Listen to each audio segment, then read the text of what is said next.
Hello friends, welcome to today's Supreme Court news letter dated 29th March 2024. So in the first news, the Supreme Court actually granted a bail to a particular rape accused where the particular person has been incarcerated in the jail for more than 16 months. So basically there was a lot of inconsistency in the particular prosecutor's statement. There was not consistency with the medical record, and also the fact is that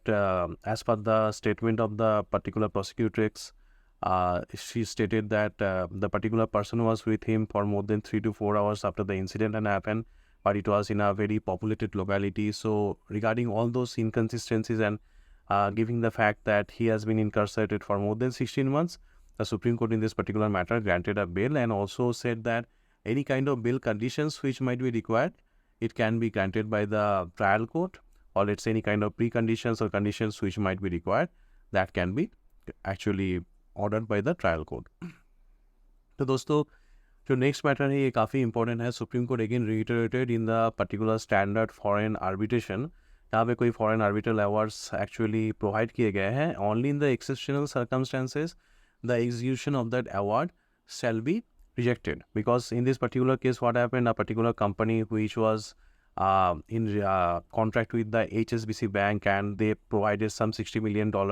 for some business activities for some advertisement, which was later on was found that that particular money was siphoned off from the company's account. It was like a willful fraud. So in this regard, this particular HSBC bank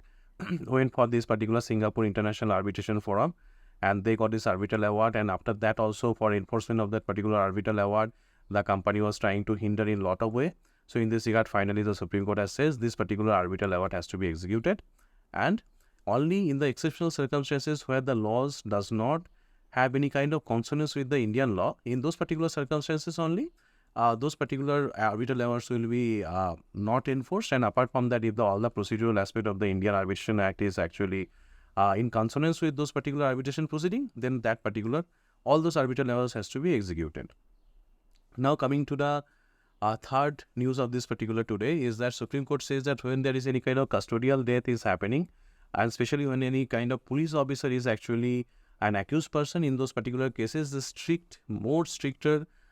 conditions on granting bail has to be applied. Because, like here the person is in particular already in the police station, or let's say any kind of custody of the police, where there should be always a higher standard that, there should not be any kind of custodial torture, which is Supreme Court reiterated from time to time. So in this particular cases, also Supreme Court says that when there is this kind of issues are involved, where like custodial death has happened in the police station, or any other kind of cases where any kind of remand in the police or whatever in manner, in those particular cases, if the police officer is accused, then more strict conditions should be there for approving the bail. And if all those particular circumstances has consonance with the death of that particular person. Now coming to the fourth news of today, actually Supreme Court says that when there is a approval of any kind of resolution planned by the Committee of Creditors means like the particular company who has went into the bankruptcy, and in the particular bankruptcy, what happens that the creditors who actually has provided any kind of secured credit to the particular company, those particular secured creditors,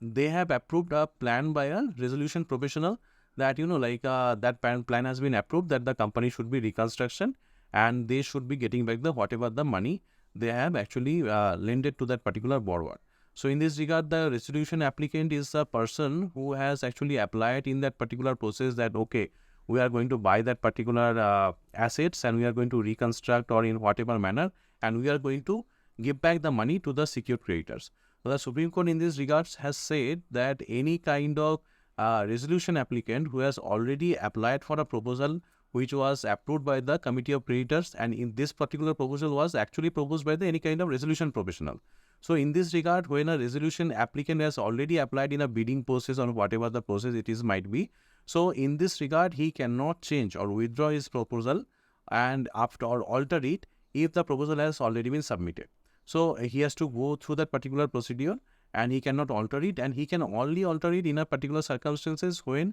it can be found that there is any kind of lacuna or fraud, any kind of other things by the resolution professionals. In that particular circumstances, the particular proposal can be withdrawn or altered, and apart from that, when the proposal is already given and which has been accepted by the committee of creditors, it cannot be withdrawn. So friends, that is all about the today's news. So subscribe to my news channel and for further legal news. Thank you and have a great day.